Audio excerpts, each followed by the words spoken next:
Troll 2, Batman and Robin, Wild Wild West.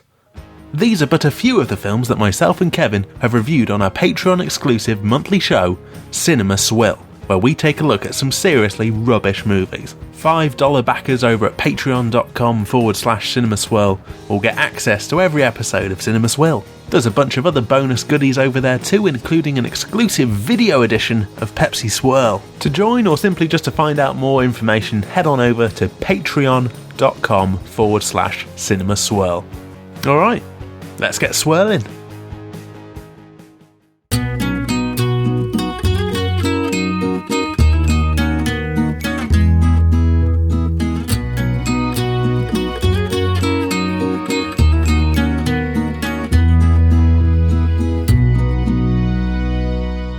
Cinema Swirl! A common practice among the Amish with members of their community who have wronged them is to shun. It's episode number 51. Hello everyone!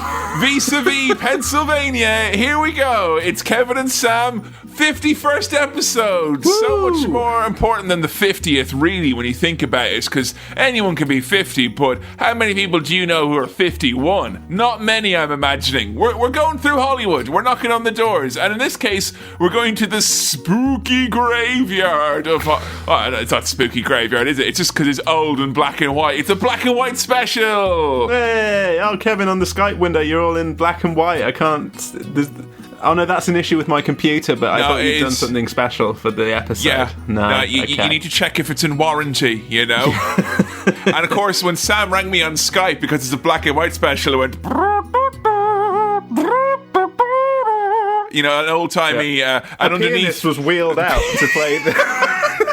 Now, thankfully, Sam has already used the terrible joke of us not seeing in colour, and that's why we are doing a black and white swirl. Mm-hmm. I cannot vouch whether or not this will be used at least several more times throughout the episode, but I'm Kevin, and I'm joined by my OTP Sam, and Sam, you've not seen any movies, and today, that means that you're going to have a bit of a history lesson, because what is the movie du jour? It is Citizen Kane, which is the Citizen Kane of Citizen Kane. I mean, I would almost say it's like the Godfather of Citizen Kane. I mean, it almost was like the pre-Godfather of movies, if you know what I mean. In that, before the Godfather, there wasn't really a movie that was quite like the Godfather of movies, quite like Citizen Kane was the Citizen Kane of movies. In many respects, Godfather is the Citizen Kane of the post-Godfather movie universe, and Citizen Kane, the Godfather of the pre-Citizen Kane universe. So we're watching Godfather again on this episode. I can't wait to just dip back into that. Yeah, but you have to watch it in black and white, so you have to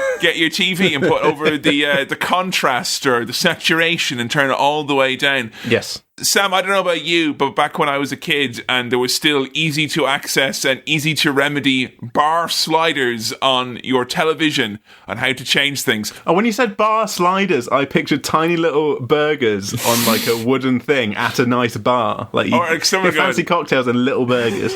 You're at the bar and you go, yo, hit me, and some sliders just come rolling down that bar like bam, right in the hand. But remember, you very now I'm too scared. I'm intimidated by my television to change any of the effects. Oh, for the love of God, don't go into the menu and try and change something. Yeah, it scares me. Like, sometimes I'll let an older boy do it for me, but as it stands, I'm too scared. But back in the day, I'd be like, hey, you want to see something fucking wild? Do you want to see The Den and Dustin the Turkey in black and white? And I'd be like, ew! And the kids in my house would be like, no, what are you doing? You're getting rid of all... It's like Pleasantville, a movie Sam's probably not seen, where all the colour's gone away. Right. And I'm like, only jagging you, and then I'd pop it back on, but now, of course, this is inescapable, because if we turn down the saturation, all we'll do is make the movie invisible this time. Yeah, that is true. It's like dividing 0 by 0. It's like, it just, the calculator blows up, / the smart TV will have a field day.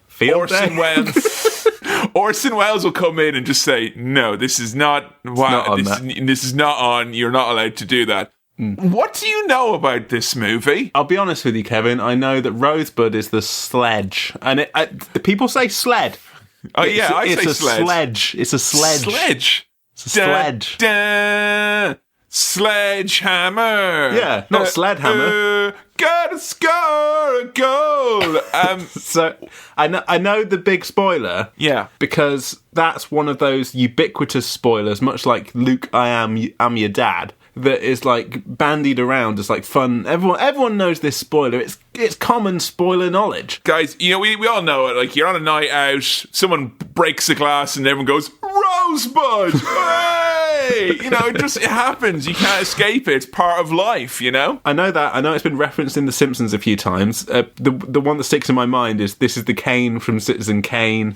Wait a minute, there was no Kane in Citizen Kane. So, two bits of information about this movie then. The spoiler and the emotional crux of the entire third act. Yeah. Awesome. And you also know that there is not a Kane in this movie. Well, that's what I've been told by The Simpsons. Well, eagle-eyed viewers will have to keep their eyes out in this one. I mean, do you know the episode of The Simpsons that's most heavily references this? I think there's one with, is it Sideshow Bob running for office or something? No, have I made that up? Pretty much any time anyone runs for office in The Simpsons in the first 4 series. Because when Mr. Burns runs for mayor, it's very, very similar. But no, that's not what I meant. There's another one that's kind of more directly related to the Rosebud kind of dynamic. Oh, maybe my memory's fading of Simpsons episodes now. It's been a long time since I've watched the classics. The classics? Oh, you spent a lot of time catching up on season 30, new ones, right? obviously, yeah. Obviously. Sunday night, 6 p.m. Mum, get my tea ready. It's time for a new Simpsons. I wonder who will guest star this week.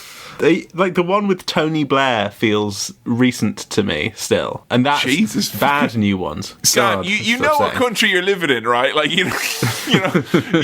we've moved on from Tony Blair since, Some of us haven't, mate. New Labour.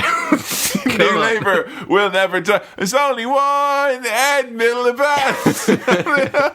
So it is, of course, the episode with his teddy bear Bobo. Oh, yes. I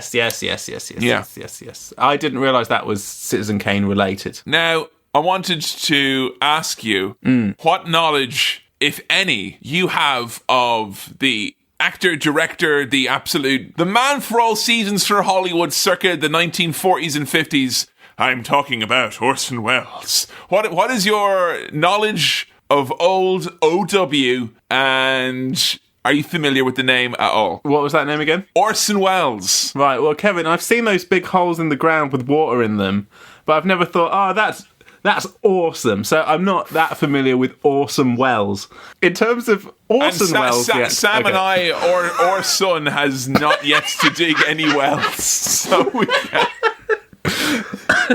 But that's Orson's Wells. That's completely different. I love that because that only works in your accent. And if I did it, it's famous Hollywood actor, Our Son Wells. So, I know from my brother going on about it a few times that Orson Welles voiced a Transformer in one of the cartoon Transformer movies. I'm really glad for your brother, because if it wasn't for him, there'd be absolutely no connection, tentative or otherwise, between you and 80s pop culture, Will Sam know about Transformers or He-Man or Sonic the Hedgehog? No, his brother might, though, so, Yeah, that's what I picked up. He was in Transformers. Fucking hell, lads. Yeah. Seriously, that's all you know of Orson Welles? I know he's in Citizen Kane. Yeah, well, that is it, yeah. I know sort of what he looks like. What does he look like? Because for me, Orson Welles is a very imposing figure at any age. I mean, how would you describe the look of Orson Welles? Sort of Wellesian, I would say. I don't know, he looks learned, you know? He looks like he reads a fucking book from time to time. I'd say he'd read a paper as well, you know? Yeah. A proper one. Probably likes a whiskey, maybe? Yeah. I don't know. He liked a couple of those, let me tell you. Would seem very at home in one of those old-fashioned libraries that people had in their houses at one point in time. You think that Orson Welles has got a big leather chair in his house back in the day? A wing-backed armchair. Ah, yes. If Orson Welles was a chair, Sam, he would be wing-backed armchair. That's pretty obvious. I feel like I know he's done a lot of adverts. Because people have told me that. I swear, see, this is the thing. I think you caught me when you first met me in the middle of like I had an obsession with Orson Welles, and not like Orson Welles as an amazing director of iconic movies such as this, or Orson Welles as like a absolute powerhouse of a performer with a voice of gravitas. No, I was obsessed with the Orson Welles who had mismanaged his money and had to do a load of shitty commercials in his later years. Was that why he had to do them? Pretty much. Like he was kind of like Marlon Brando as well, in the sense that he was just kind of Hollywood bon vivant who did things his way, and then, you know, once kind of he got on in years, he ballooned up, he kind of was looked on less favourably compared to his younger years. I don't think it was Orson Welles necessarily his dying wish that his last performance would be in fucking Transformers the movie, but it was, you know. Nothing wrong with that. Nothing wrong with that. I'm sure we could convince the Wells estate there was nothing wrong with that. Made a big impression on the Chaplin family, so... I mean, I think when I met you, I was just obsessed with his ads for Paul Merson wine. Was he kind of like the Michael Winner of his day, you know? Michael Winner wouldn't drink the wine before the performance was over. Okay. You know, if you say Michael Winner, come on down here now, we're going to have you do 3 ads for Jacob's Creek, but you mustn't drink any of it until it's over. Yeah. He'd have you on his word with Michael Winner, you know? Did Orson Welles have any catchphrases in his ad? But did he have like a calm down, dear, it's a commercial, you know? No, he had some noises like... And my favourite Orson Welles quote of all time, the reading I am given is the one required for the part. Oh. Action, please, Orson. And of course, let's not forget, a rich, full-bodied wine, vintage dated, fermented in the bottle, and reasonably priced at $1 a jug. He was all about that Paul Merson, baby. You don't get enough authoritative old men advertising stuff to you these days, which is a shame. It's always young people, you know? Yeah, I kind of have a Geordie accent or something, and I'm like, give me a dusty old man. I want mummy and daddy to tell me what I need to buy, like, you know? I'm a sucker for someone who looks like they know what they're talking about, going, you should buy this thing, it's really good. And I go, all right. I keep seeing Gerard Butler movies in the cinema because I think that he's like, you know, it'll make him proud of me or something. I don't know. You know, it's not right. So, black and white movies, Sam. Oh, yes. Have you seen many of the older generation of movies? Is this going to be a bit of culture shock for you? I feel like I've seen some. I've seen 12 Angry Men. Oh, yeah, that was going to be on the list, It was going to be on the list. Fave. And just so folks know as well, because I think there was some confusion in the comments. They were like, how can you do black and white movies and not talk about, you know, this Alfred Hitchcock movie? He definitely is going to get... Oh, I've seen Psycho as well. Oh, of course. Yes. But, like, Hitchcock's going to he'll get his own voting round. That is obvious. He wouldn't get mucked in with the rest, like, so... I don't think this is going to be ruling out black and white movies in the future, like, we've done them. Like, no. You know. We were just kind of going for, like, particularly famous turn of the Hollywood century movies. Yeah. So you've seen 12 Angry Men. Yes. And... Psycho. And I mean, like, I know people who will literally turn to me and say, I will not watch a movie if it's in black and white. Well, it's because you feel like you've paid your full TV licence, and it seems a shame to have to watch something in black. I felt that when I played the game Limbo. I bought that. I paid full price. It was in black and white. Fucking disgrace. Sam, as we all know, though, Limbo wasn't black and white. It was shades of grey, mate. You know, that's the way it was, you know. And I'll be honest, if you see any actual straight black or straight white in this, it is going to be mostly shades of grey. You know, that is a bit of a misnomer. It's grayscale swirl, all right, Mr. Technical know-it-all. Muddled swirl, like, you know. I used to be very sympathetic to anyone who said, like, oh, black and white movie, no, gross, rubbish. And I'd be quite sympathetic to that back in the day. Whereas now, I'm not going to lie, Sam, if someone was going to go to me, I'm not watching that movie, it's black and white, I would treat with them roughly the equal amount of disdain as someone who said, subtitles, I'm not reading a book. Right, you know? yeah, it seems a little bit... Yeah. Give it a proper go, you know? I think maybe it's because people, including myself, kind of associate black and white films with what used to be on telly on terrestrial channels, like during the down periods where no one was going to be watching TV, but I would be watching TV, and there'd be some summer old black holidays. And white. Yeah, broken a bit early, and like, why is this black and white stuff on? Where's the dusty old movie on there? And it'd be like, ugh, no, thank you. I want something in colour, something exciting and new. with Jim Carrey in it. In Ireland, we'd be like, no, not dusty movies, Dustin the turkey. That's what we wanted to see on our time off, you know? Yes. So, this one's going to be interesting. I'm not going to lie. I'm not like a grand lover of the classics or anything like that. No, I think we've talked about this, specifically Citizen Kane. You were like, this is not your fave. No, I watched this when I used to do a movie review show. Yeah. Way back when, I used to do a movie review show for Flirt FM, which is the campus radio station in NUI Galway, where I learned everything I know about broadcasting. I briefly thought you said Flirt FM was the campus radio station.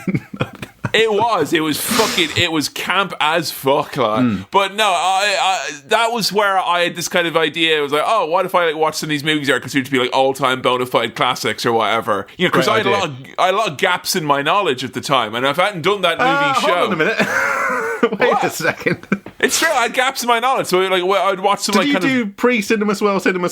No, with the Sam. No, all we literally did was we watched some classics. Once every week on the show, we would do what we call the cream and the crap. And myself and my co-host Cahill, he would pick a good movie and he would pick a bad movie, and then the other week I'd pick a good movie and pick a bad movie. And sometimes the good movies he would pick would be ones I hadn't seen, and because he was a total buff, like 100% through and through, like you like a stick of rock, the buff went straight through him. Like, have you got his number? In case this isn't go well. Like, you want a different Irish like to come in here instead. Guess what, Sam? You're the more replaceable one because I'm in England and there's fucking loads of yous around. You know. Right. I'm the commodity here. My gimmick is not just English. That's not English. I've got another little, thing going. I mean, I've seen loads of films now. Have you listened to Cinema Swirl? What is it? It's that podcast where a guy introduces movies to someone who's from England. I'm like, because he's English. That's right. Yeah. No, that's a hook right there. What's it calling it? So I've seen this and I did not enjoy myself. But when I saw this, I was 22 and I also didn't enjoy most vegetables. So what the fuck did I know? You've changed. I've grown up, Sam. I'm more mature. Weigh a little less. Yeah, a bit hairier.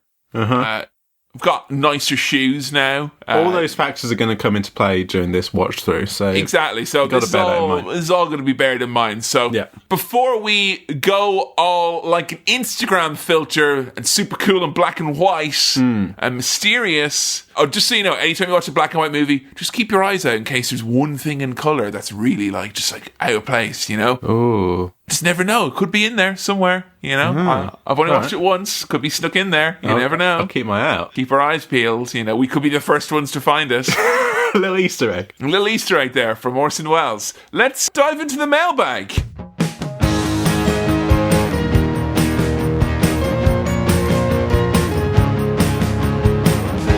Hello, welcome to the mailbag. On the last episode, Kevin, we didn't even introduce the mailbag. Yeah, just came right. I just had to put the music in and just kind of, in a natural place. You just knew once that music came, it's it's mailbag time. Yeah. I think the problem was that the mailbag was in our hands that time because we were we're doing physical mailbag. Physical mailbag. In our physical so we hands. just thought, well, they're going to know it's here because we've got it in our hands. They can hear the rustle of.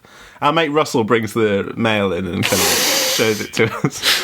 Russell, have you got any more, mate? All right, bring him over. Come on, here he comes. Here he comes. Russell. Very quiet is Russell. Get out of here, you. Right. Don't like him. Don't trust him.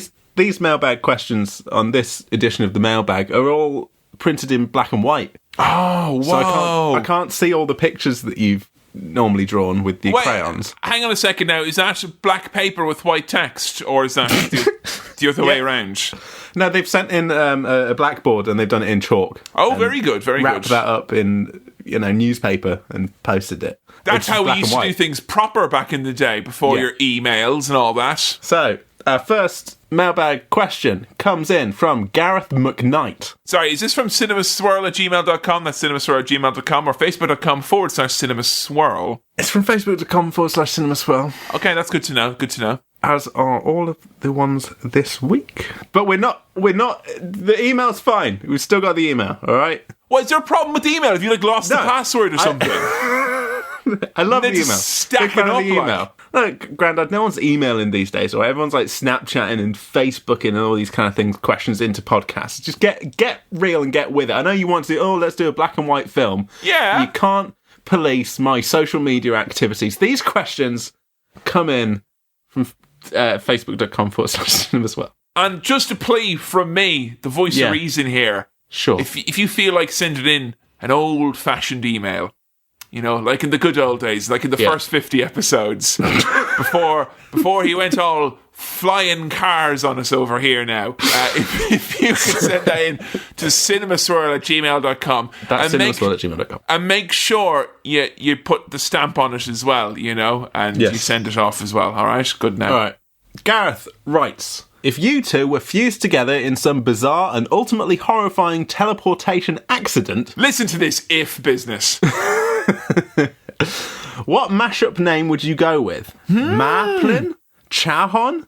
The world must be told. Now, I read Maplin there, and I thought that's a great kind of Benefer type name for us as an OTP. Yeah, and also, it's a loving tribute to the fallen shop where we used to get some cables and microphone bits and bobs. And an unparalleled expertise as well. I think there was a campaign to get them to follow us on Twitter at one point in early run. I think so.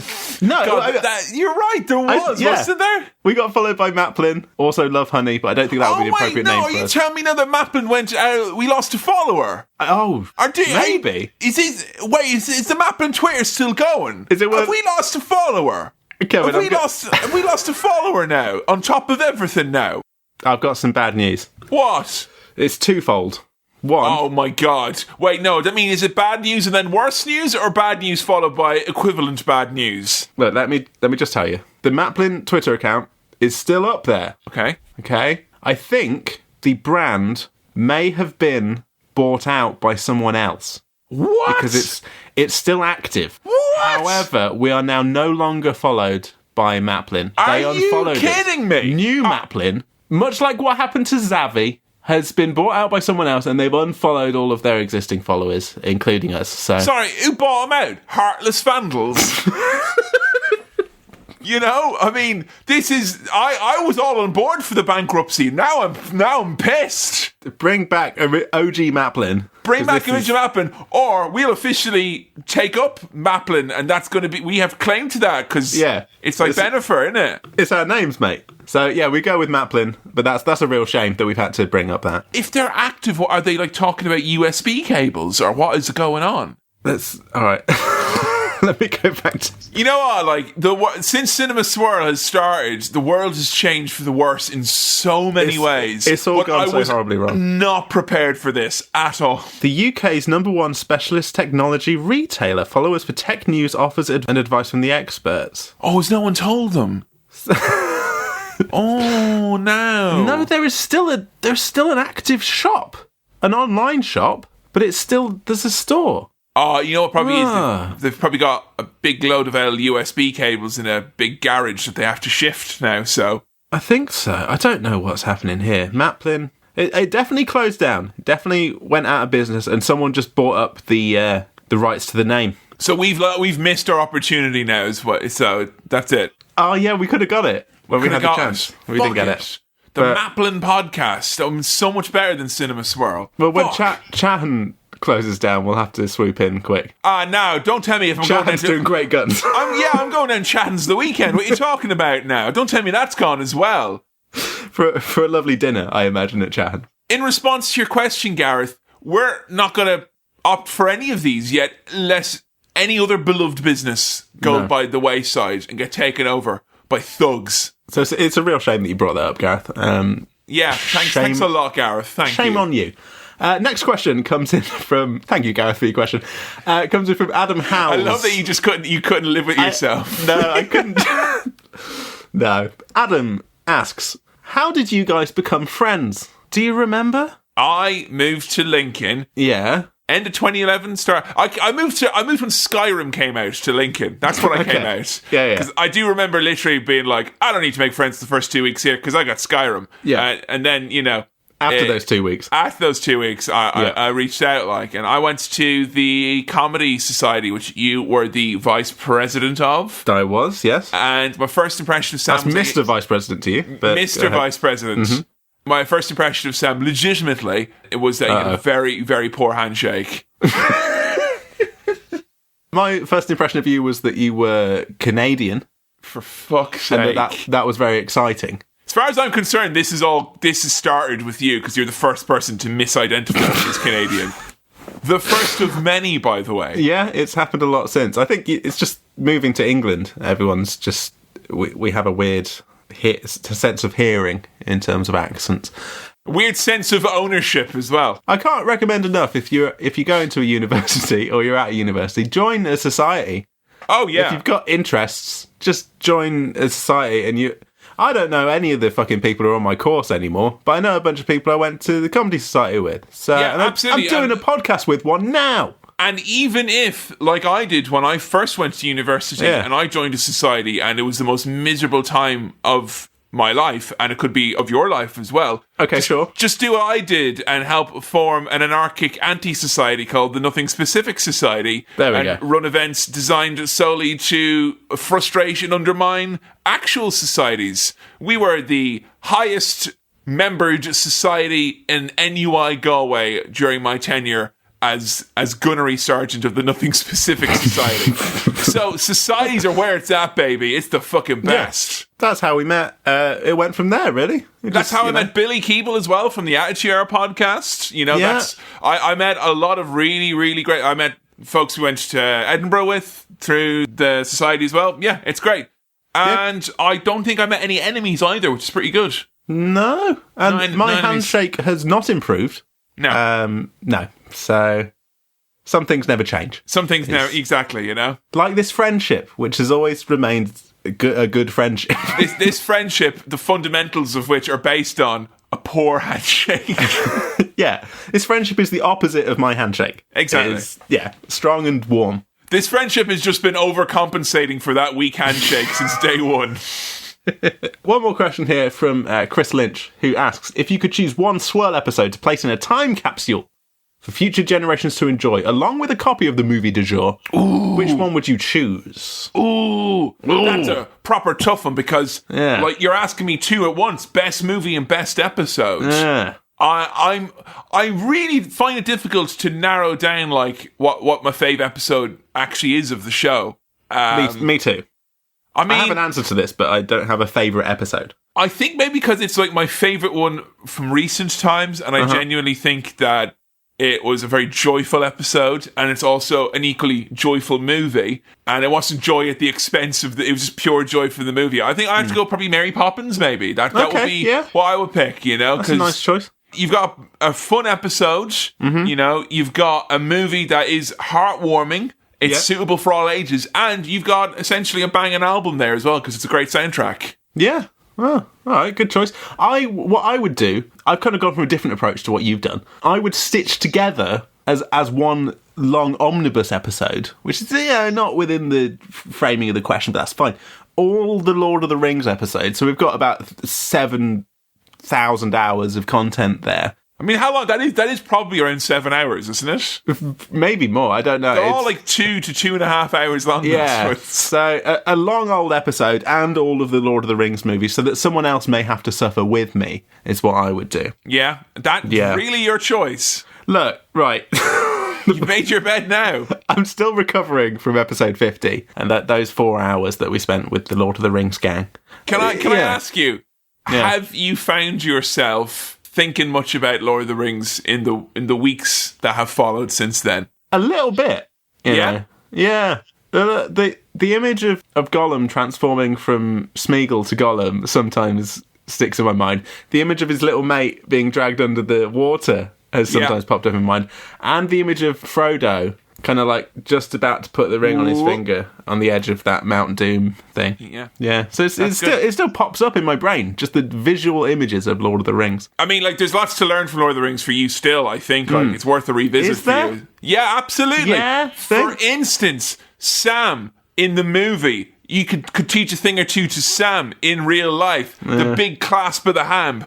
Don't you let go. That's a fucking handshake right there. What a first impression. Whoa. If you were Frodo, I was Sam, and you were, on the edge of Mount Doom, you'd be gone, because I'd try and grip, and nothing would happen. You feel like, oh. Imagine if that's how we first met. I was like, hi, my name's Kevin. You grab me and went, don't you let go. Guarantee this podcast would not have been made. I mean, I can't do that with you, but I think if next time I make try to make a new friend, or introduce to someone for the first time, I will do that and see what happens. I mean, I've made friends through handshakes. Yeah? I mean, I did live shows last year. Well, you joined the Handshake Society, didn't you? I did, Yeah. But because I'm quite big, and I know I've got a pretty decent grip, I try to undercompensate. Right. And I kind of I won't go full whack that I can. I won't give a business handshake when I meet a lovely fan or something like that, and I will try and dial it down to around 70%. Okay. And I saw a tweet the other day which was like, had a lovely time at the podcast festival last year. Adam and Billy had great handshakes. Ooh. And I was like, oh, all right then. So if you're coming to the live show this time round, I've got a fucking hand on me like a traction engine. I will rip your fucking hand off. I'll rip your hand off and shove it up your fucking ass. No, it will be a strong masculine handshake. Well, thank you for your questions into facebook.com/cinemaswirl. Thanks very much, Chris and everyone. Great job, guys. And don't forget, fireside old-timey emails to cinemaswirl@gmail.com. That's flashy nonsense, vaporwave, millennial stickers. Facebook.com/cinemaswirl. That's where the cool kids are, like me. We'll fit in on the social media guys. An old fuddy-duddy like Kevin will probably want you to send an email. Yeah, I'm just an email guy living in a Facebook.com/cinemaswirl world. Yeah, just send in your questions via teletext, guys. Come on. Shit, I just realised. We've always been trying to figure out a name for the Cinema Swirl fan base, other than the Cinema Swirl fan base, which is pretty much an impeccable placeholder name as far as I'm concerned. Sure, yeah. But the Cinema Swirled. The Cinema Swirled. The Swirled. Swirled. SWORLED. Yeah, right? Because that's big. Like Wayne's World, the little logo, but with Cinema Swirled on it. Have you seen Wayne's World? Yeah. Oh, okay. That's all right. Sorry. Have you seen Austin Powers? Yeah. Oh, man, there goes the Mike Myers episode. That says a lot about the reach of Myers, though. I'm just saying, that's impressive. He got to you. Yeah. You got the itch, He was a big deal when I was like 11 or something, and kids would be watching those films. He sure was. And from one Hollywood legend to another, from Mike Myers to Orson Welles. Yes. They're peers. Did Orson Welles direct this? Yes. Did he write this? He co-wrote the screenplay and he stars in it. And he's very much like it's the story of, what it was like in Hollywood when someone just wanted to make a movie their own way and have autonomy. Like, many people kind of point, this is the type of movie that could only have been made back in those days, because the way the Hollywood studios soon set up after this, it meant that there was too many people trying to get their, too many producers, too many voices from up on high, and that auteurs such as Mr. Wells couldn't get their vision out. Many say it is the greatest movie of all time. Are you amped? You primed? You jacked? I'm excited to watch the greatest movie of all time. I think you would say I'm exhausted. I'm really not in the mood for this at all. This is a lot of pressure. This is one of the ones that came up quite a lot when we were first deciding films to watch on Cinema Swirl. It's like, well, we've got to do. We'll do this eventually. So with that level of enthusiasm, 51 episodes later, let's go do a black and white Cinema Swirl.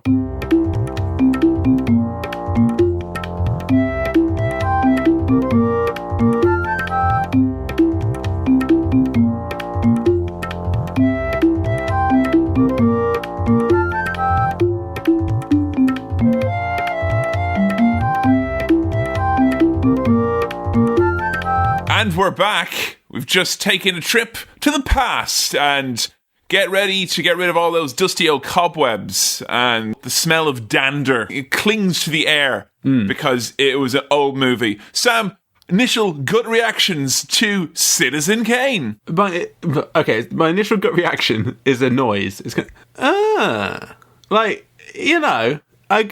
get it. All right? I get it. Yeah. And how many would you give this movie, Sam? One big one. A big one.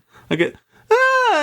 Yeah. Almost into a sentence, but not quite there. So that's obviously quite a good one. That's quite an advanced form of this. It's not direct praise, but it's approaching it you know? Yeah. I'll tell you what, spoiler alert. Yeah. There was half of this film that I enjoyed more than the other half. Okay. And there was one particular solid gag that I fucking loved. So look out for those later. And as you can be assured, given the time of this movie, this will be the definition of an oldie but a goodie. Yeah. Yes.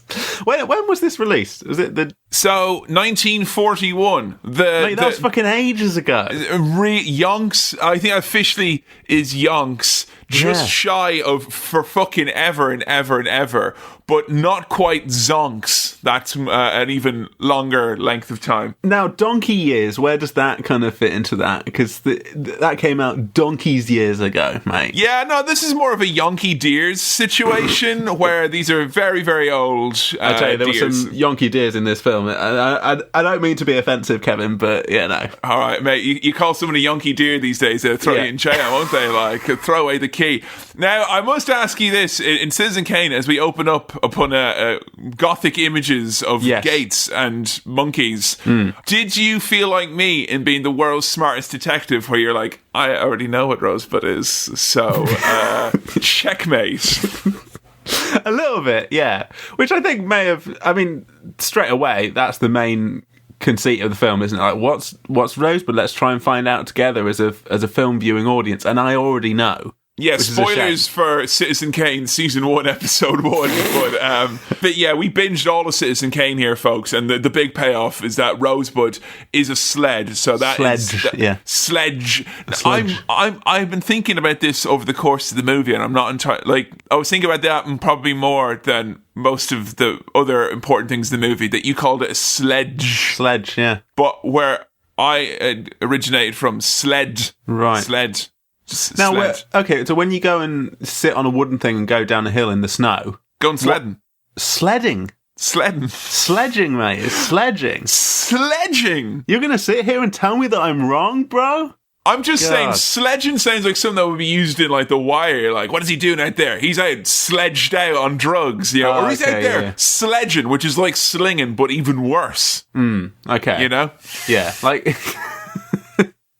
He's using his burner... And he's sledging, right? There's some terms for you.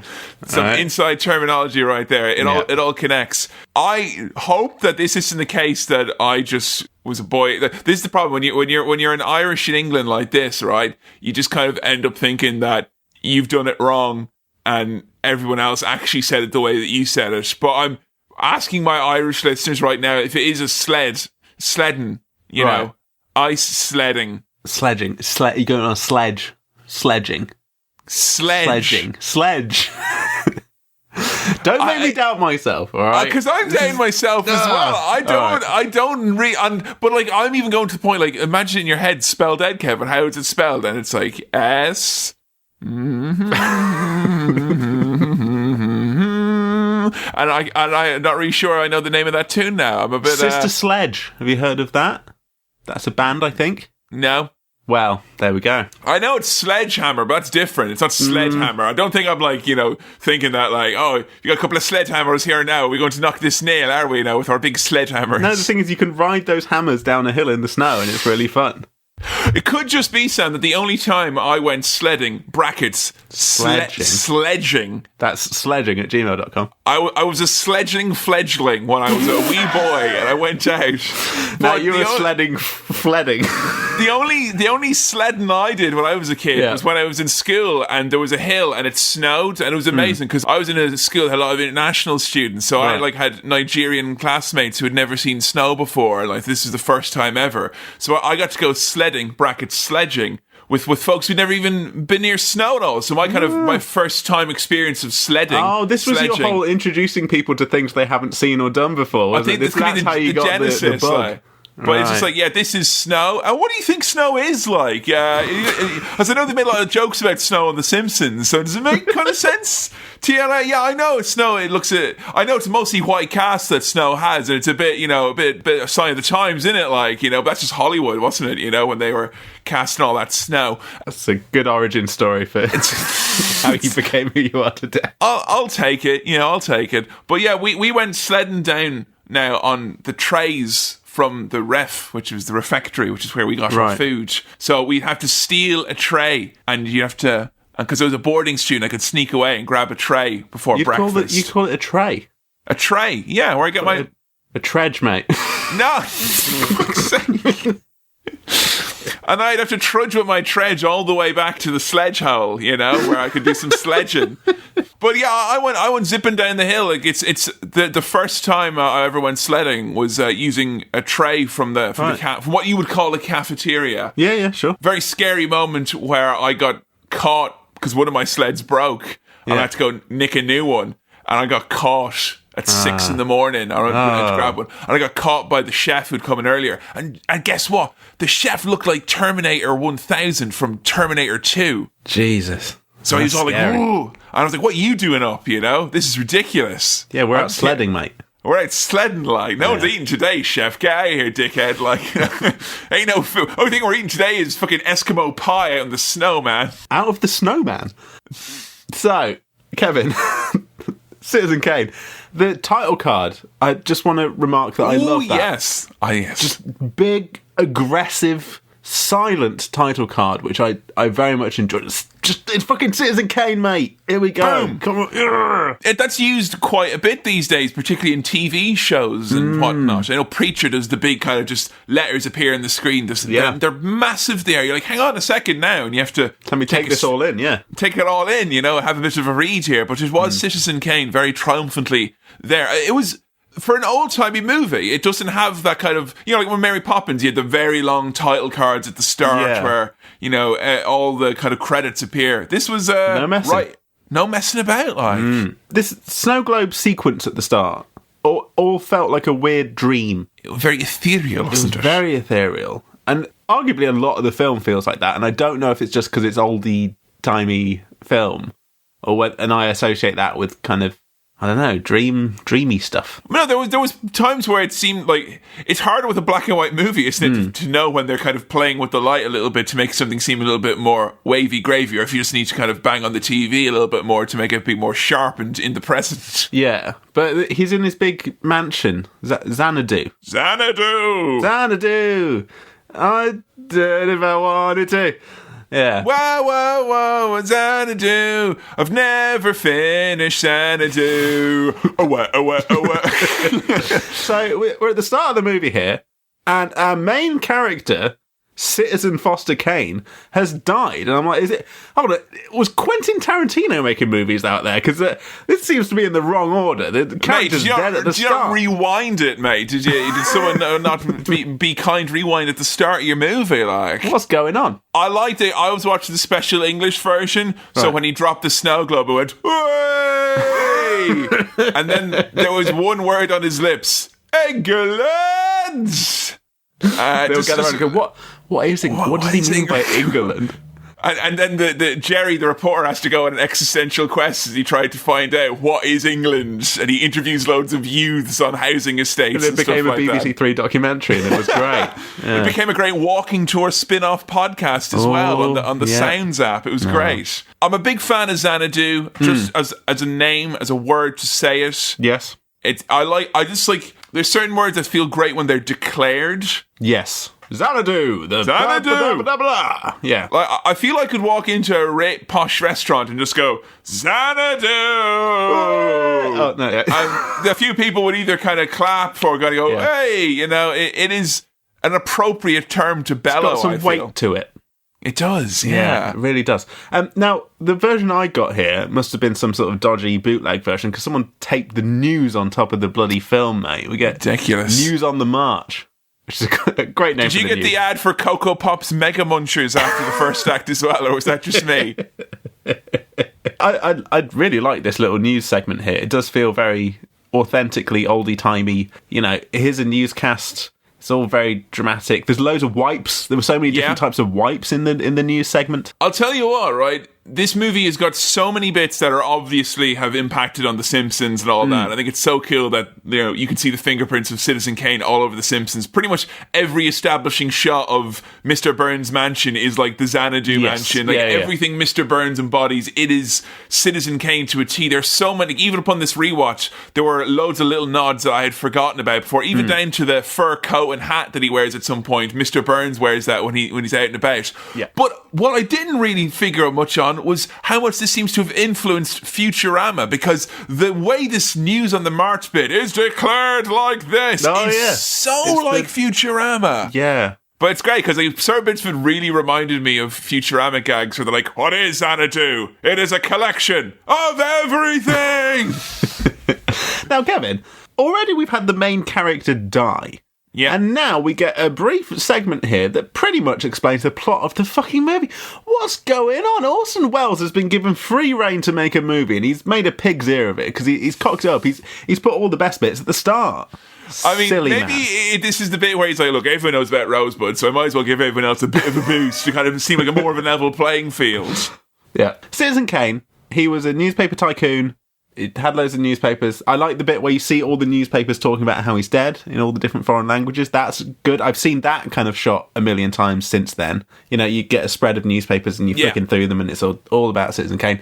He was a fascist, a communist, and most importantly an American, according to who you bloody talk to. Twice married, twice divorced, never elected office. Born on a Monday. But hung out with Hitler at one point. Sure. I remember watching this and I was like, hang on. That's got to be a red flag against Citizen Kane up there now, lads. Look, he's hanging out with bloody Hitler. And there's a whole bunch of lines in this that I would sometimes rewind just to catch again and check out on the subtitles and write them down verbatim because I loved them. One was alone in his never finished, already decaying pleasure palace. Oh, it's so fucking poetic, the language, isn't it? If you put that as a status on Facebook, people would be putting "You okay, hun?" underneath it. If you're like, Sam is feeling alone in his never finished, already decaying pleasure palace. There's something about that. It sounds like it could be like a Bob Dylan lyric or something like that. Yeah. Like, you know? Yeah. Or this one, fowl of air, beast of jungle, creatures of the sea, and two of each for his collection. Oh. Yes, because he's a Noah type figure. With proper his tycoon, pleasure mate. palace. Yeah. Proper tycoon. Back in the day, Old school proper tycoons. This is a proper tycoon from like you're playing a tycoon strategy game. You've got a bit of everything. You've got shops and you've got gold and you've got newspapers. The Monopoly Man was based on Citizen Kane. Oh, absolutely. Yeah. Unbelievably. But there's one thing that he couldn't ever do, Sam, and that's win an election. Yeah. You know, it is tough. And also this kind of, you know, what you hope never happens, an embarrassing moment kind of, you know, I made like gaffes in the past. Like I've said, like retired wrestlers would never wrestle again. Yeah. But I never made a gaffe set along the lines of him saying, no, there will be no war with Europe. Oh, mate. That's a proper Michael Fish level fuck up there. Where it's absolutely. Like, the weather's going to be fine tomorrow and then cut to weather being fucking awful. Oi, mate, that ain't no face mask, yeah? That's egg on your face. That is what that is. Stop trying to hide it. That ain't no step routine. Get out of here. I think they should bring back the news finishing by saying just the end. Big screen just saying the end of the news. I kind of went like, oh, all right. And, you know, an easy day at the office, this one. Like, you know, clocking out early, like, you know, going to get on the horn to the wife and kids. So this kind of obituary package is apparently not enough for the news people. They want an angle. And want something interesting, all right? Great line here from one of the newspaper men. All we saw was a big American. I mean, yeah, you did. It's not enough what he did. We need to know who he was.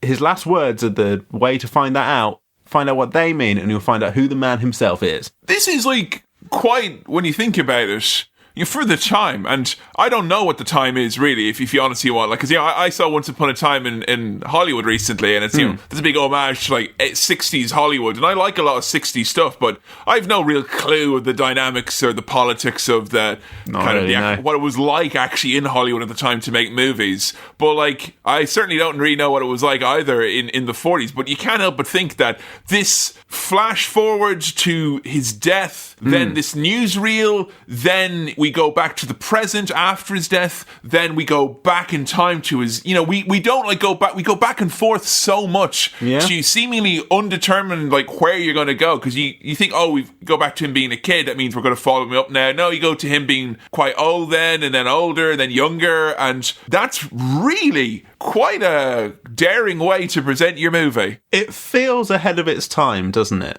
I can't say that with any certainty, because maybe everyone's been doing that forever, but it feels I felt like... if someone did that now, it would feel ambitious. And this is just to bear in mind, this is 70... Jesus fucking Christ. 78 years old, this movie? Wow. Imagine touching something that's 78 years old. All the dust on it. Oh, I'm not eating that burger. It looks 78 years old. No, this is the Citizen Kane of burgers, mate. It's top quality. This is before all the chefs got and meddled with it, and ruined it with their ingredients and whatnot. So the news hawks are out on the prowl looking for some juicy bits, and we follow he's almost like a substitute for the viewer, because you barely see his face. He's bathed in shadow a lot, but Jerry, the newspaper reporter, you see him from behind, you see him kind of with his hat down a lot. He's the player character. He is the protagonist NPC version, Yeah. We get to see even one of his ex-wives, quite early on, knowing that she's already a drunken wreck. But she doesn't want to talk to Mr. Journalist Man, and so he has to come back later once he's done some more missions. He knows that he can loop back round to there, and you'll get to do that a bit later on. Beach buff isn't high enough yet. He needs to get over 65. So he visits the Thatcher archive, and oh man, I love the look of so many of these shots. I mean, black and white movies, I historically struggled with a lot, and I got all the Twilight Zone last year, and I've really gained a lot more of an appreciation for just how certain shots look and stuff like that. The long beam of light coming out of the door at the far end, all the ominous kind of big desks and shadows and whatnot. Really fucking cool. I'm very fond of a 4:3 aspect ratio as well. It's been a long time since I've watched anything in those dimensions. Oh, mate, try watching it on your PSP, though. The UMD would barely load as is, That changes the way things are framed, because I've been so used to watching widescreen films for kind of forever, really, in my life. I've not watched much that has that kind of framing. And again, the black and white thing, you don't mess around with colour, you're just working purely with contrast. So the way things are put on screen, the mise en scène, if you pardon my French, is very interesting. Mise en scène, mise en place is when you have all of your ingredients chopped up, isn't it? Yeah. And mise en scène is when all the stuff on the screen, mate. The ingredients of the film are all in their place. Oui, très bon. In little bowls. But, it's cool that a lot of this is used with models, paintings, stuff that I think you can actually get away with when it is in black and white, probably. You know, we've kind of come full circle now, where it was entirely artificial back then. They weren't making these massive detailed sets like you would have seen in Blade Runner or Alien stuff. But so they're using kind of tricks of the eye with paintings and stuff, You still think it's Xanadu, really, even though it is just you're showing you a painting in black and white. It's pretty amazing. It can feel quite theatrical at times. In fact, weirdly, Batman and Robin is the thing that comes to mind now that we've watched for Cinema Swill, that has that same feeling of being kind of... It has a feeling of theatre to it rather than a feeling of film sometimes. But I love it. It's great. It's beautiful. So he gets a chance to read some of the archives of this wealthy old industrious Thatcher, and he has given strict criteria. He's only allowed to read them for a certain amount of time. He can't take any notes. He's not allowed to take any pictures, yada, yada, yada. And we travel back in time to 1871. Monty, would you like to live with me, your loving mother and father, or this heartless billionaire? Right. Let's roll. So that very accurately sums up my confusion with this scene. Why is he being taken away by a rich bank man? So the idea is, and they kind of alluded to this in the newsreel, I believe, is that his mother, Olive Oil, her boarding house that she has in this bit of land is actually on this incredibly lucrative gold mine. Right. And because her husband and his dad's a bit of a do-nothing and a bit of a jabroni, essentially. Sure. Her idea is to ensure that her son and heir will be able to inherit this incredibly lucrative gold field and not get swindled and actually know the ins and outs of industry and all that and to become a titan or a captive industry. It's like, look, give the boy to this wealthy industrialist and Go he will... away with the bank man and you'll be all right. Go on these quests. You got to do your tutorial now, you know? Yeah. I think that's it. I think so. Yeah, I even looked at the synopsis and I was like, I'm still not 100% sure what's happened here. But when little Charlie Foster Kane here, this little boy, the Union forever, blah, blah, blah. Oh, little did he know the South would rise again. Yeah. He whacks Mr. Thatcher with a sledge. And this is getting weird now. What was that? Did the mask slip? It was a Freudian sledge, mate. I'm just saying, there is still a little part of me that thinks that all of England is just a one big joke at my expense. There's this other country, you know. One day it'll come tumbling down. We got you. You hadn't gone there, but Sam slipped up with sledding. Yeah. A muffet of tea. So he hits him with the sledge. Is that why he loves the sledge so much? He's like, I thwack that old man with the bloody sledge. I love it. Great. You never forget your first kill, you know? Did you ever, bop anyone, as a kid, accidentally or otherwise? Because I'm pretty sure most kids have a moment where they realise, because, I think I've told the story of the guy in my school who, karate kicked his aunt from after watching Power Rangers. I think mostly me and my brother have had little, scraps here and there, but I don't think I've done any accidental... Not to an adult or anything like that. Dunking. No, I don't think so. Not that I can remember. I accidentally spat on an adult when I was 6. Oh, no. It was real bad. I did. It was completely accidental. Right. And I was on this walk and I tried to spit into a hedge. The spit went over the hedge and right onto a guy's back and he didn't notice. He didn't notice either. It was really bad. Did you just leave it? You're just like, yeah, pretty sure it was just not acknowledged. It's supposed to be weirder to go up and be like, sorry, I've just spat on your back. Yeah, I mean, imagine if a tiny little boy came over to you and was like, I've spat on you. I'd rather not know. Honestly, if that was me, I'd rather not know. Ignorance is bliss, isn't it? Yeah, I'd rather think a tiny bird shit on me instead, So when Charlie gets to age 25, he's going to inherit all this wealth, right? You could get all this stuff. And a stipend. And so we cut to Thatcher with old man makeup. And I'll tell you what, Kevin, the old man makeup in this is fairly convincing throughout. It's pretty good. Yeah. There's a lot of characters who get aged up. And a lot of it. It's mixed results, but mostly pretty good. All I'll say is Orson Welles wish he aged as well as Charles Foster Kane, He didn't really kind of figure into the Paul Merson, let's host a magic show era of his career, but I think, given that it's I don't know if it being black and white helps it or not. Almost certainly. Yeah? Yeah. Because that gives a sense of greyness, doesn't it, already? Yes. Yeah. They don't look kind of ghastly and powdered, as I'm sure they did in IRL when they were being filmed. But I really liked Old Man Thatcher getting grumpy with Kane's reporting when he takes over the newspaper. The Copper Consortium! Another thing I'll say is that Orson Welles is very handsome as a young man. He is. He's striking, isn't he? He's got a striking look to him. And he's dashing. I get it. I understand. He looks like a brilliant young man. Yes, he does. Well done, Orson. Well done. Awesome Wells, more like, am I right? Hey. Now, can you think of any childhood cartoon featuring a character heavily modelled on both the look and the voice of Orson Welles? Childhood cartoon? A childhood cartoon. A famous animated duo. Famous animated duo? An animated duo. Rosie and Jim. No, God. Haunted, cursed Protestant puppets. I'm not sure. England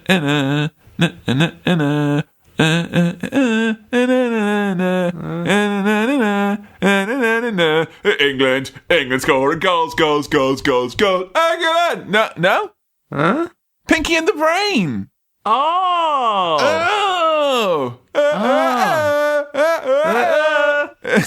Yeah, alright. Well, do you think modelled on... He is. That's not a thing. That's the truth. The brain is the voice. Brain. Modelled on Orson. He's got the quiet intensity of Orson Welles. Quiet, you fools. And he's got that manic intensity of Orson Welles. And the way, I'll tell you what, move over Dwayne The Rock Johnson. Yeah, Orson Welles has got the real people's eyebrow. You know what I'm saying? When he pulls out that, like, I'll run a newspaper for 60 years. You're fucking popping that shit. I don't know when the point to bring this up is, but I think most of this film is Charles Foster Kane getting by on just saying charming things and everyone laughing. That's a lot of the dialogue in this, is just like witticisms from old Charlie Kane. Yes, surprisingly, Orson Welles was able to thrust himself blindly in the artistic process into the character of the greatest man who's ever lived. Yeah. And the only problem was the idiot sycophants who couldn't live in the blaze of his afterglory. The way he's running this newspaper, he's going to be losing $1 million a year. And he says, well, if I lose I lost $1 million this year, lost it last year, going to lose it next year. At this rate, I'll have to close the Inquirer. In 60 years, am I right? And, you know, he just dunks on everyone. He's great. I didn't do me maths now, but I don't think it was exactly 60 years later, but you cut to him going that, oh, I'm bust now, like, that's the end of me. It's about 25 minutes later. So, back to the present, the Rose Hunt continues. Yes. One of his associates, Mr. Bernstein, is interviewed in a very, very big chair. And if you want to make someone seem older, putting them in a bigger than normal chair is a great way to do it. Make them seem little and meek and old, yeah. Like they're going to read you a big story about caramel.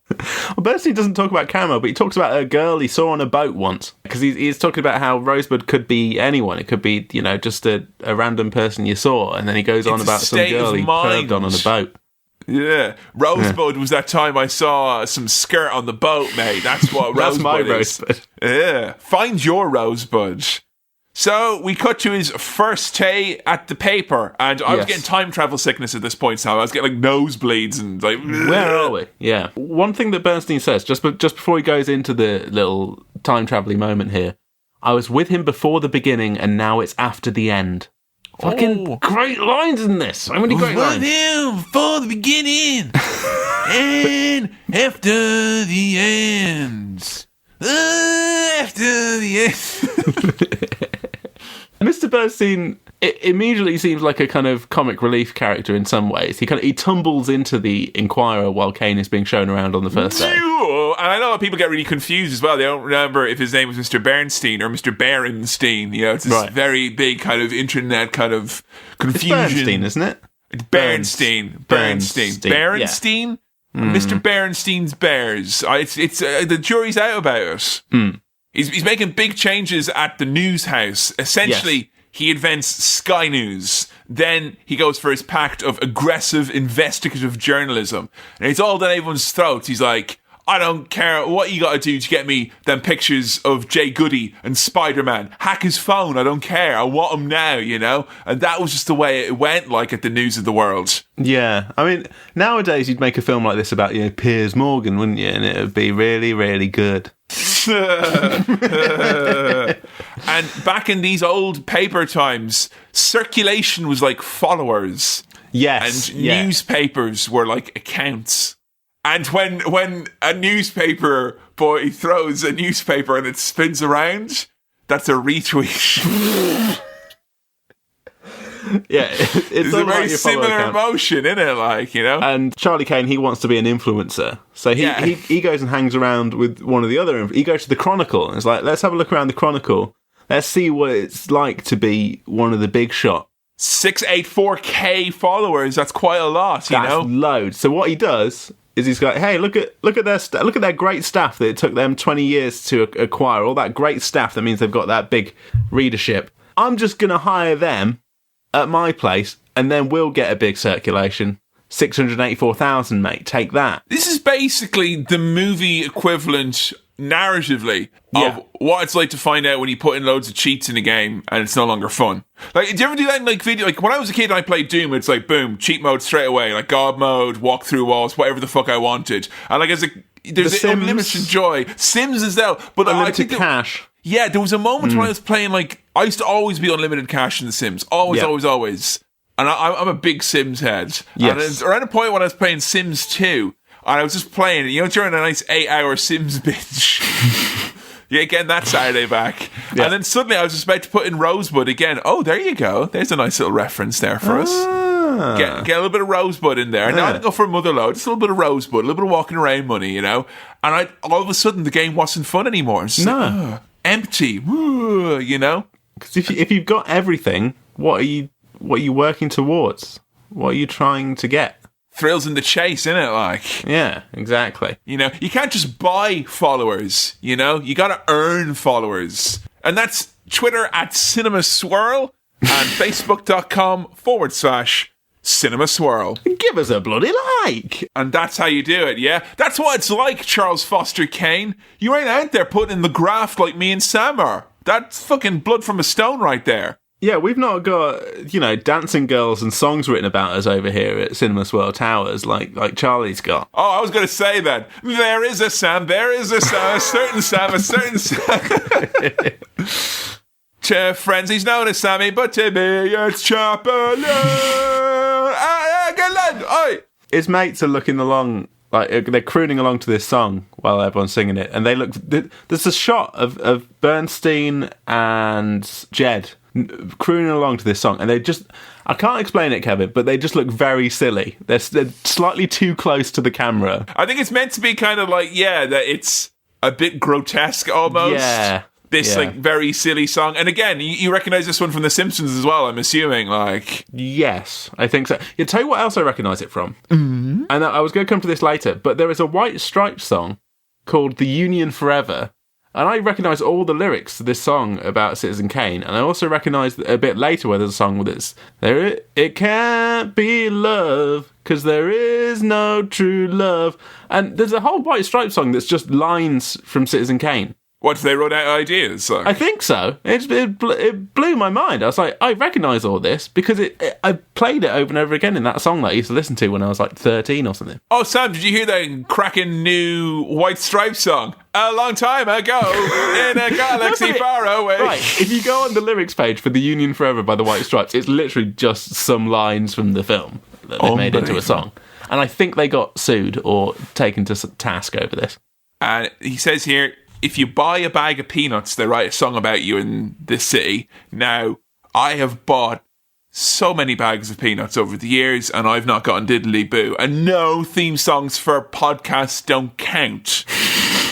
I'm owed at least a 12 LP box set at the rate of peanuts I've went through, you know? But you're probably in the wrong city at the wrong time, mate. I'm excluding salted and dry roasted. I'm just going on shelled here, assuming that's what he meant, Ridiculous. No.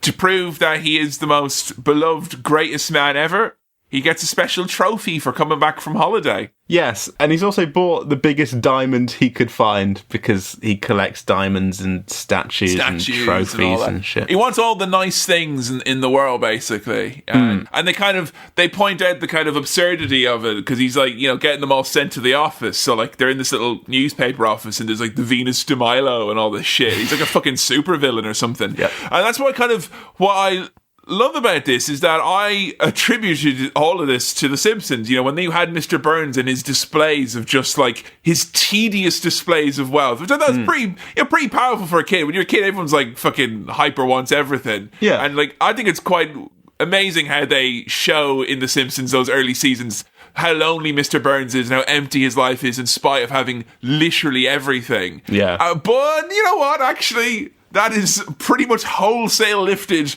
from this entire movie. This is so like even the scenes of the big collection of trinkets and gifts. I would hazard a guess to say that most folks who've enjoyed The Simpsons, many have probably not enjoyed or watched Citizen Kane, and I just think it's worth bearing in mind. Though probably one of the stronger bits of it.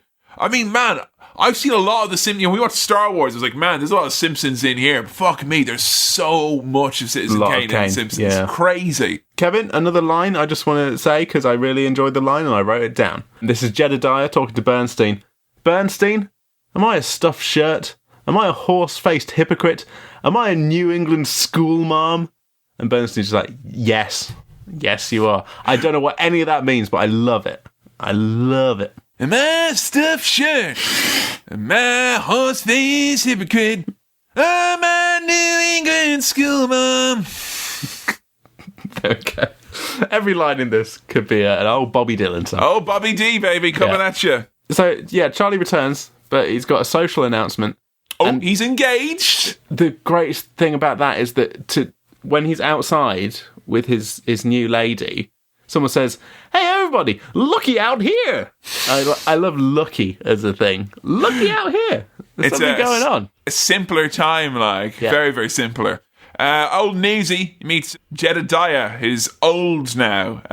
He says that Kane's a swine and reckons that Rosebud is a load of old bollocks. And doesn't mean anything. Again, more great lines. Charlie wasn't brutal, he just did brutal things. Fucking hell. That's tough going. Ugh. Don't Bob Dylan it. I'm not going to Bob Dylan, don't worry. That's a Leonard Cohen one, is what that is. Yeah. Yeah, I'm not brutal. I just do brutal things. His marriage is shite, and I love this scene where it starts off with oh man, we had great sex and great breakfast. Don't like that you're going off to that office, but ho ho ho. Oh baby, once this spark runs out. He's married to the president's niece, which seems like a kind of maybe a power move situation. Conflict of interest as well, I would say. This should have come up on the risk assessment for the marriage, But they cut to different breakfasts, and his attire gets less and less casual and more kind of grumpy old Orson Welles. I love how the distance grows between them as well. You say a lot in a very short montage there about the breakdown of a marriage. It's pretty clever. Yeah, because I remember this movie, the first time I saw it, and even this time again, at the newsreel at the start, I was like, geez, that's an awful lot to get through now in the 2 hours, lads. Are we going to get through 2 divorces? Seriously? We get introduced to a very snappy, rude Charlie Kane here. He kind of makes his way into proceedings. Previously, he's been very charming, but with his wife here, she said, "Really, Charles, people will think," and he interrupts and says, "What I tell them to think," which is says a lot about his attitude there. I don't like that. Evil Frasier is what he is. Very evil, nasty Frasier. You're thinking of Charles Foster Crane. Crane. I was thinking about Fraser Crane's evil alter ego, Kelsey Grammer.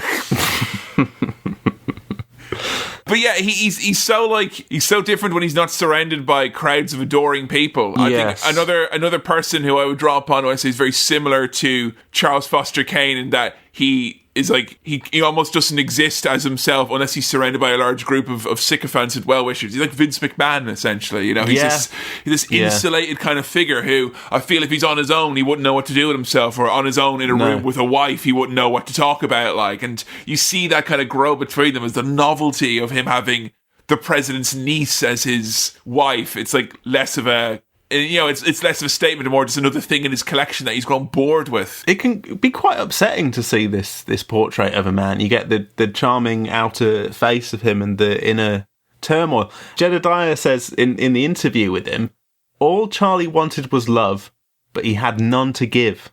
Ooh. Again, fucking hell. Jesus Christ. This is... it cuts deep. Now, everyone at home, you can just imagine it as a Bob Dylan song, because I've done enough work here now. I'm clocked out for fucking Bob Dylan impressions for today. I'm over quota as is. He's got grumpy with his first wife, so he meets his second wife, who flirts with him by laughing at him because he's covered in mud. And she laughs because she has a toothache, and that I don't understand for the life of me. No, when I've had a toothache, it has never been funny. Never. No, I had a toothache recently when I was coming back from a little holiday, and I got a toothache on my day of travel. Yes. And it was so sore, it literally brought me to tears because I had no painkillers at all, and I was in Turkey, so it's there was no painkillers in the airport. It's not a thing. And I was just what am I going to do? When you told me about that, I was laughing, but you weren't laughing, were you? You were really upset. No, in that case, I was the one who had a toothache like the lady, but I was spiritually covered in mud and damp like Citizen Kane was. So that was a double whammy for me, Sam. Now, she invites him in for hot water. No, I mustn't. You want hot water? And he's like, yeah, I'll have some hot water, yes. And he goes in and he's, go on, sing us a song on the piano now. Sing it now for me. Go on. And she does. I thought the way he sets it up was like he was going to play the piano and she was going to sing for him. But instead, he's just sitting back there going, "Go on, give it to me now. Give us both now. Piano and song. Piano and song. Do it now." He's quite cute because he's got a new person who doesn't know who he is. She doesn't know anything about him. And that's the novelty now. That's why he wants her. And she likes him just for how he is and his kind of surface charm. He tries to be funny. He wiggles his ears. He does all of his... by the way... Yeah. Oh, you can do it. Kind of. Yeah. Yeah. That's it. The first time I remember being Let's get married. The first time I remember being genuinely outraged at an adult, when I was like 5 or 6, figured out I could do this ear wiggling shit, and I was like, look what I can do when I was getting my hair cut, and my hairdresser went, "Oh, that's amazing, I can do it too." And I go, "Really? Show me." And he was like, "Oh, it's kind of like I'll never forget it." He said, "It's kind of like a scalp movement." And you started moving his head left and right. And I was like, "You're just moving your head." And I was like, "I do not want this man to cut my hair." No, that took you 2 solid years at the best boys' school in the world to learn that. So, yeah, I think he's very charming on a very surface level, and he's delighted when that works. And when that's worn off on someone, he kind of gets bored and moves on. That's a bit that you don't see in Mr. Burns. You see nothing of that. He's just the hollowed out husk at the end. Like. Yeah.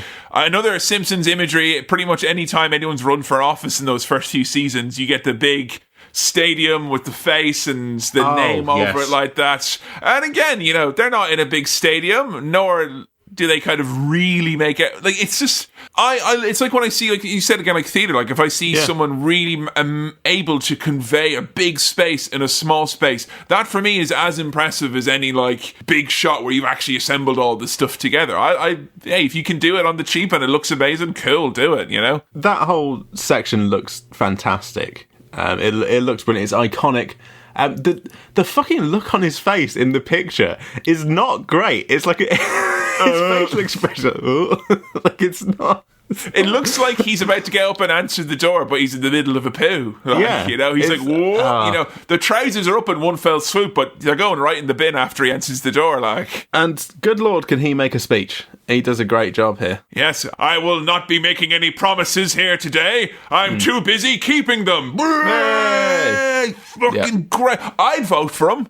Yeah, he's there with like education. Everyone, hey, brilliant, mate.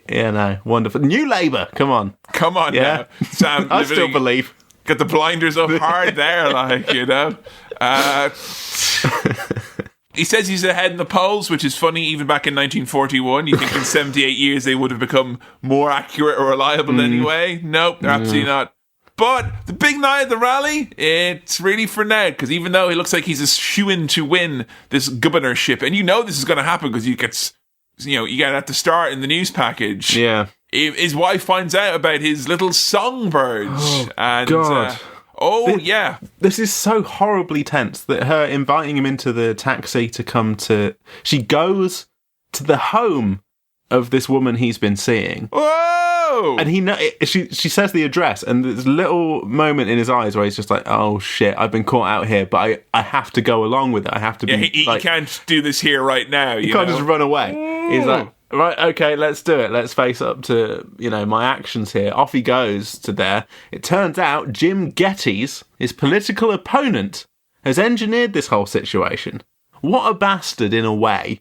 But also he's exposing the truth, which is what a journalist would enjoy, isn't it? Jesus Christ! Back in the day where you had to do it yourself as the politician, you had to go out and do the big scoop and all that. Like, you're running for governor. I assume he's the incumbent. Like, what the fuck? Like, have you got nothing better to do? These were also the days in America where being embroiled in only one scandal can stop you from getting elected. Imagine how nice it would be if that still works today in America. Yeah, that was really funny because like when it was a kind of like showing him being like a super populist who's just kind of full of rhetoric and hot air, I was like, this is a little bit like, and then he was embroiled in a scandal that brought him down. Like, oh no, this is nothing like this is nothing like that time period whatsoever. It's not realistic. The only similarities is that David Bowie is dead and populism exists. I assume David Bowie was dead, not born yet? Not alive. No, I don't think so. I don't know.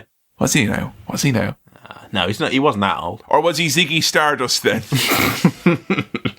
Something that is later pointed out as being very cruel, but I immediately picked up on it, was like the headline saying he was caught in a love nest with singer, inverted commas. Oh, that's mean. Like that's if you or I got reported on in the Daily Mail and they put podcaster in inverted commas, and be like, oh, you bastards.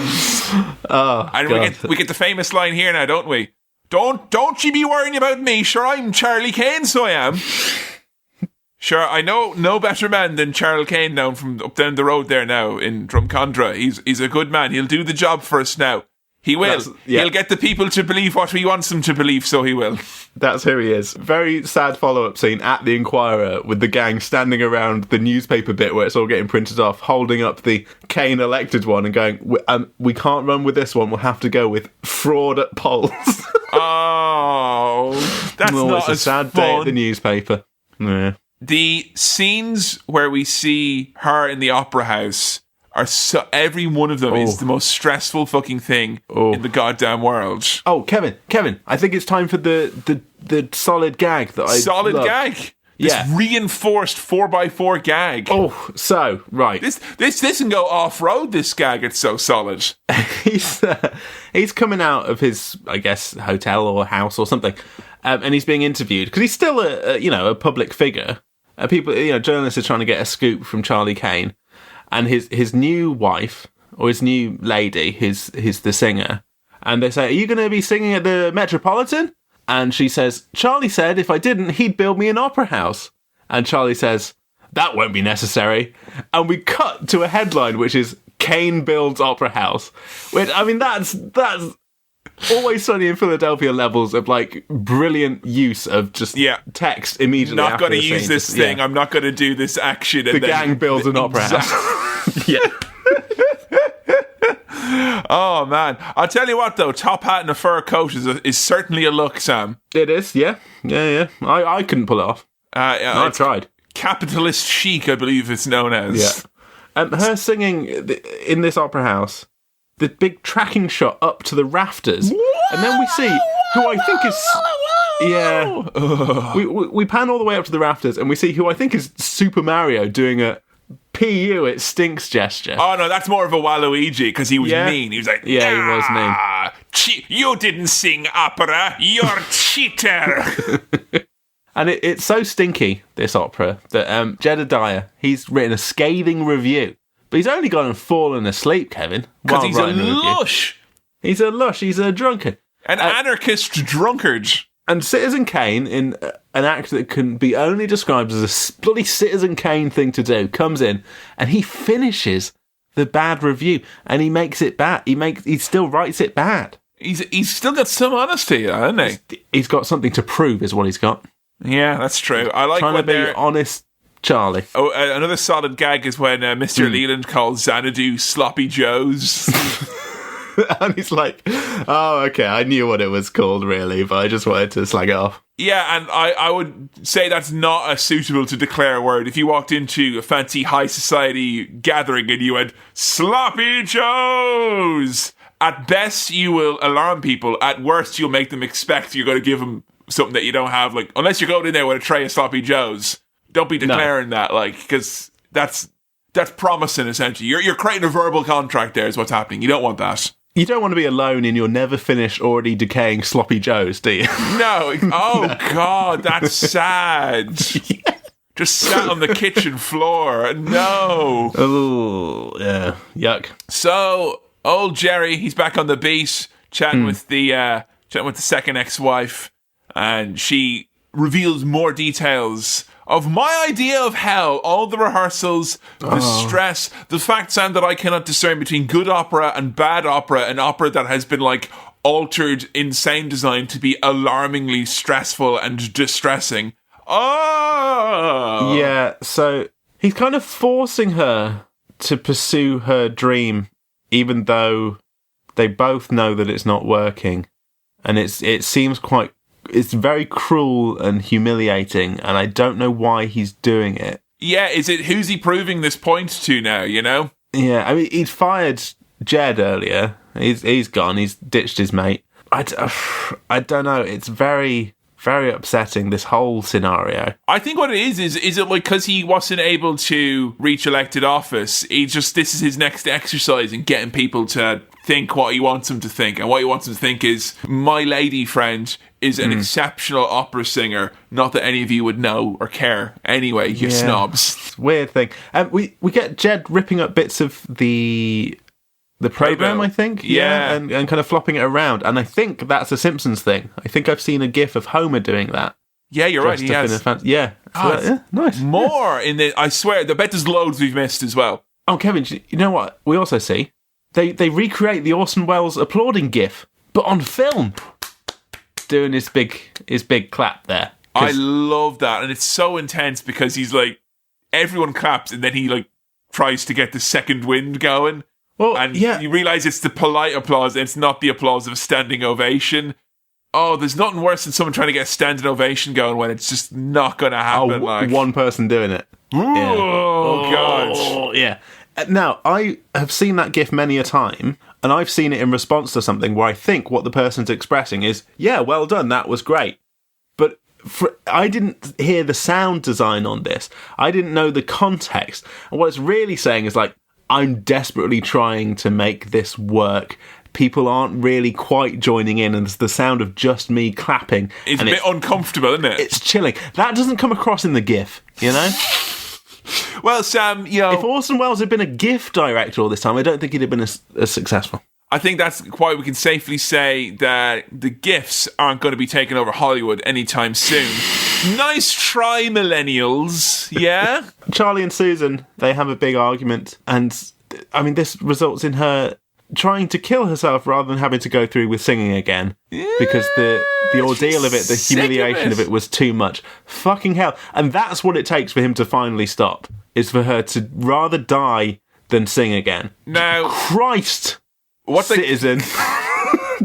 What are you playing at, mate? What they cut to here in the future, which is meant to be like eerie and horrible and all that, but honestly, if I could do that as a holiday where me and Joe just get to house sit in a big house and we get to play jigsaws and echo a lot, you know, where the house is so echoey that you couldn't podcast in it, so it's a real vacation, you know? Yeah.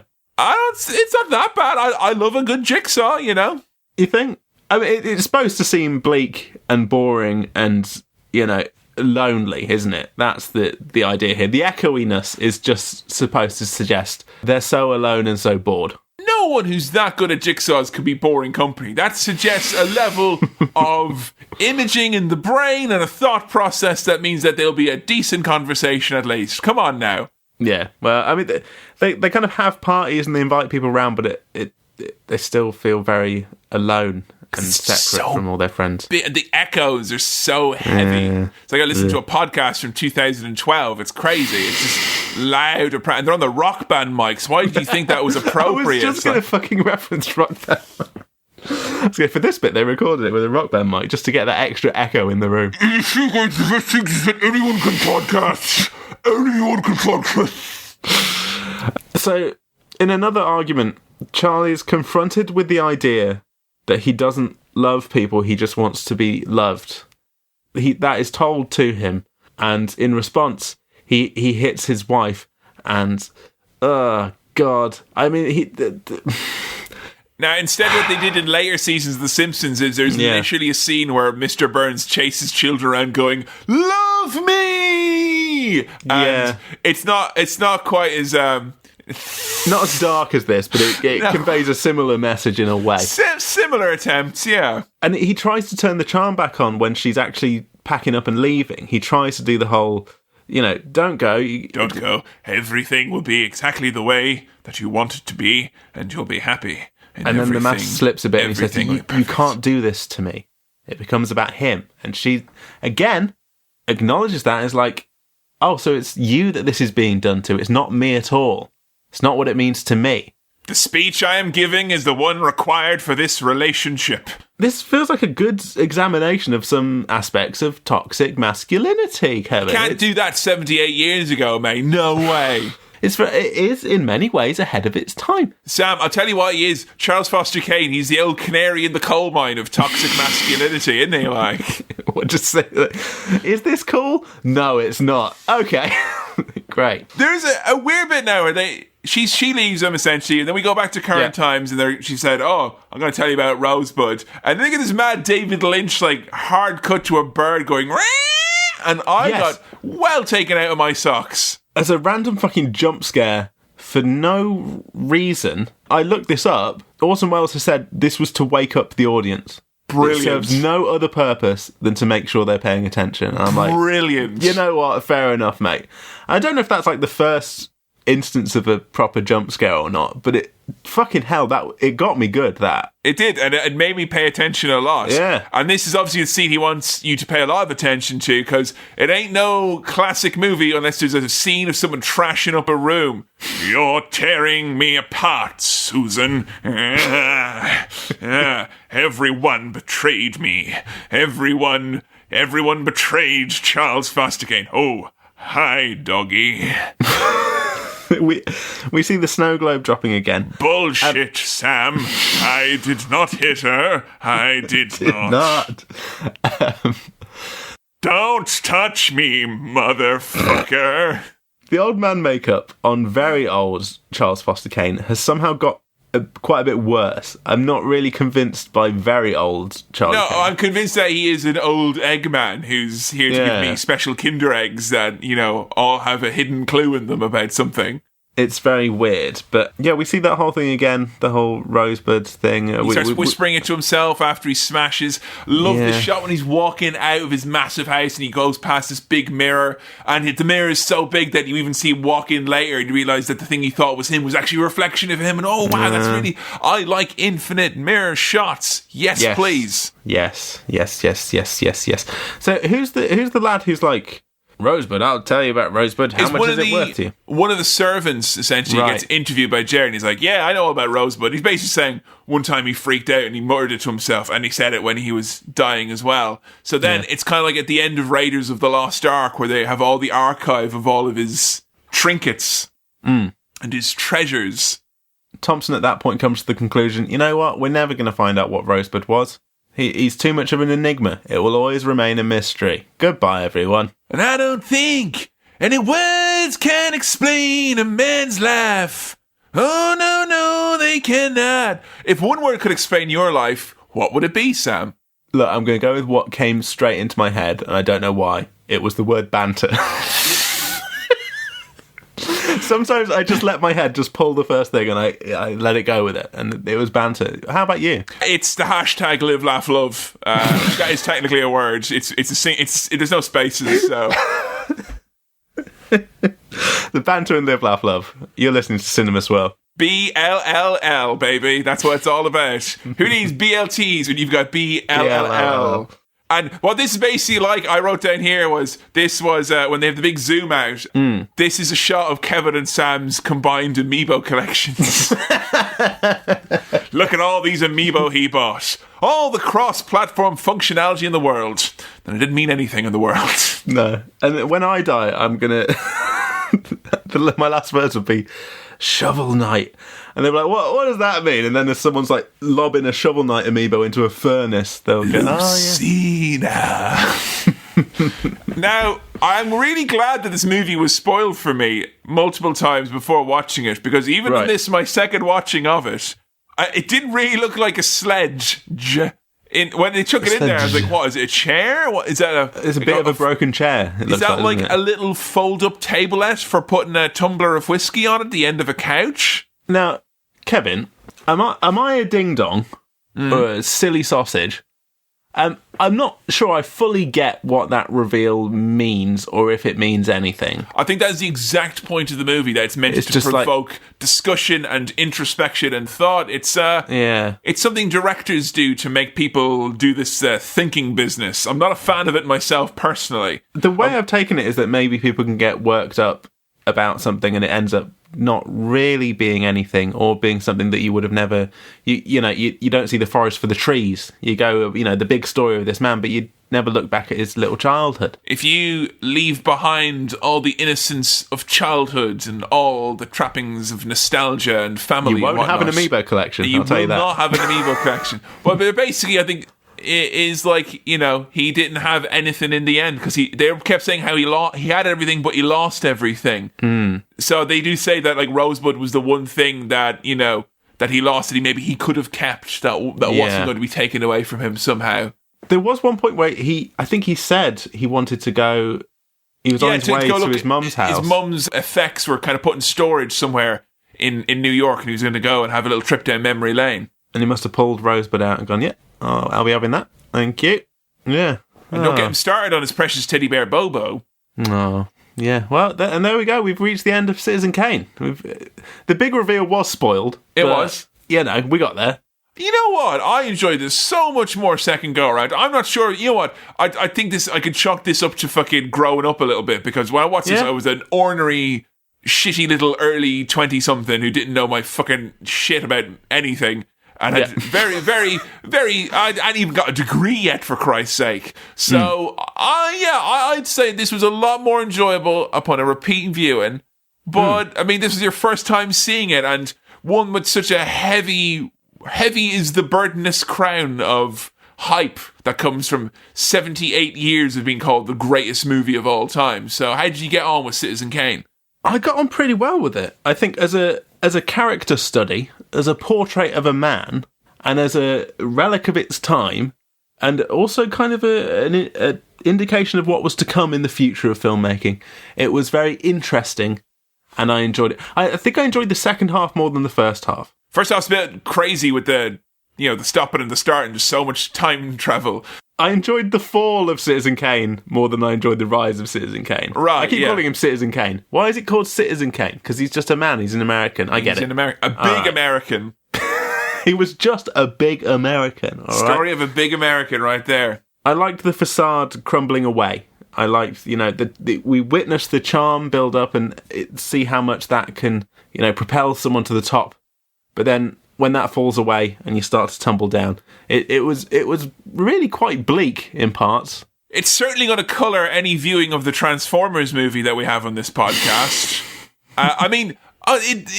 So rarely do we do a movie where it's so much about like one person, it feels like. But this is Orson Welles, the movie. Yes. This is what he was compared to for his whole life and all that. And I mean, it's obviously it was a name that you had heard a bit around before. Does this intrigue you about him at all? Does this kind of pique the interest, or is he just a dusty old big American? I'd be curious to see his range and what else he can do as an actor, because that performance as a, he can sell a bottle of wine, let me tell you.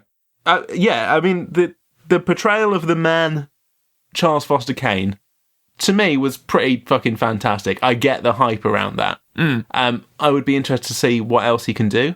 I'm curious about Orson Welles. Yeah, I want to find out some more. I'm sure he'll pop up again at some point. Surely. I mean, surely he will. And I think it's only right that if we're doing black and white classic here on Cinema Swirl, obviously, I think next month on Cinema Swirl, we got to go for the Orson Welles of bad movies. We got to go for Ed Wood. I think it's time that if you've been introduced to the greatest mind of film of this generation in some respects, you need to be introduced to one Jared Leto. Oh, okay. Main Citizen Leto. Oh, that's of our generation. Sorry, I understand that. This is that generation. Of the old timers, Orson Welles was all right, but he's no Leto, mate. Citizen Leto is the first movie that we made entirely out of GIFs. I guarantee you. And dubstep remixes of the Bob Dylan soundtrack also. That is on tap. So, Sam, I mean, in many respects, I feel this is a movie that, I don't know if I just completely show my hand by saying, like, for ages I didn't like movies that were black and white because I am a Philistine. I would imagine there's other folks who feel that way and I feel a little bit embarrassed almost. So would you recommend someone to watch this movie? Do you think it's a who? Is it for everyone? What are your circumstances for viewing this, ideally? Okay, so what I would say... Get a couple of bevies in, mate, yeah? Get a couple of bevies in. Pop out Citizen Kane on the TV, yeah? Crack open a few cold ones, yeah? There's only one Charles Foster Kane! What we've talked about a lot is the performance, the central lead performance. There are some good performances in this, but the focus has been on Orson Welles. What we haven't talked about, and the dialogue as well is fantastic. What we haven't talked about a lot is the direction of the film. The shots themselves are beautiful. Pretty. The music is pretty great. Not, mind-blowingly different from anything it is you've all used the to, but time, you know. It works. It's good. I think as an introduction to, or if you're going to watch one black and white, and I say this having not watched many black and white movies, but this feels like a good introduction to it, to be like, okay, they are capable of being pretty remarkable pieces of film. You don't have this perception that it's going to be, poorly shot. It's going to ramble on for ages. Like you have to put up with stuff. That's kind of what I feel like. Oftentimes, if you got to watch something black and white, and this, when I watch some of the early Twilight Zone stuff, I admit to myself, I'm going to have to put up with some stuff. Yeah. But I didn't feel there was a lot to put up with in this movie, No. Were you clock watching on this, if you mind me asking? Like, was this an easy watch, or was this a little bit of a shifting around? Was it one fell swoop? It was initially a bit shifty, but as I got into it, as I got to about an hour, I was fully invested. Up to that point, I was a little bit like, we've got a lot to get through here, and this. But I really got into it about the hour point. So the second hour just kind of flew by. Would you rewatch it? I think so. I understand its position as a piece of film history and an important document, important text within film. I get it, and I appreciate it as a work of art because I'm smart. All right, I'm a clever boy. I just remember there's that brilliant bit in The Sopranos where all the wives start up their movie club and they watch Citizen Kane first, and at the end they're like, "I don't get it. What? It was this sled? That's stupid." I mean, I felt a bit of that as well, sure, but Well, Sam, you got to give it to me straight now. We have here a rich, full-body movie, vintage dated, fermented in the bottle. The review you're giving is the one required for the movie. How many star wipes does Citizen Kane get? All right, great performances, brilliant script, it looks beautiful, music was pretty good. It dragged a little bit at points. 78 years young, that needs to be mentioned again. That is a disgusting volume of time. I had a good time. I enjoyed it. I don't think it's the greatest film I've ever seen, and it might not be the greatest film ever made, therefore, because I'm the arbiter of all taste. So I'm gonna give it a respectable 4 star wipes. 4 star wipes. You heard it here first. Oh, hello. I'd like to dedicate this episode of Cinema Swirl to my cat Miles, who unfortunately we had to say goodbye to not long after the recording of this episode. If you're thinking of getting a pet, then you should probably adopt one from a rescue centre. That's what we do with Miles, and it's, the right thing to do. So do that if you're thinking about it. This episode was produced by Kevin, edited by me, Sam, and the music was also by me. If you'd like to support the show directly, patreon.com/cinemaswirl is the way to go. If you'd like to follow us on Twitter, that's @cinemaswirl. If you want to join us on Facebook, where the votes for episodes take place, that's facebook.com/cinemaswirl. And if you've got any questions, queries, comments, or other stuff, send them on over to cinemaswirl@gmail.com. That's cinemaswirl@gmail.com. If there's someone in your life who you think would enjoy Cinema Swirl, then why not recommend it to them? Otherwise, leave a review on whichever podcast thing you use, or just keep listening. That's much appreciated, so thank you. Alright, see you next time. Bye!